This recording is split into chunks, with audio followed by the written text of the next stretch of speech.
वैसे अली अमीन ने एक और बात भी कही ख़वातीन के बारे में, ये भी मैं आपको बता दूं।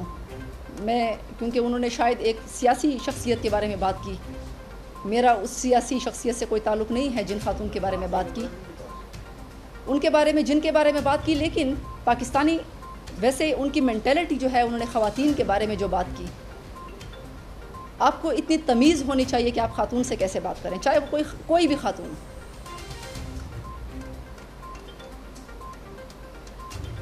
मेरा जो जिन सियासी खातून के बारे में उन्होंने बात की, मेरा उनसे नज़रियाती इख्तिलाफ़ है। उनकी पॉलिसीज़ पर मैं तनकीद करती हूँ, उनकी गवर्नमेंट पे मैं तनकीद करती हूँ। लेकिन जो पाकिस्तान की औरतें हैं वो ये समझ चुकी हैं कि ये जो पार्टी है ना, ये औरतों को हमेशा उनकी तज़लील करने में लगी होती है। लेकिन मैं अली अमीन को ये बताना चाहती हूँ और बानी चेयरमैन PTI को भी कि पाकिस्तान की औरतों की मूंछें जो है ना, वो आपसे बड़ी हैं और उनको ताव देना भी आता है। ये आप याद रखो। आयशा गुलाली तो आपको याद है, असली बहादुरी अलग होती है और सर्कस की जो जोकरी है ना, वो अलग होती है।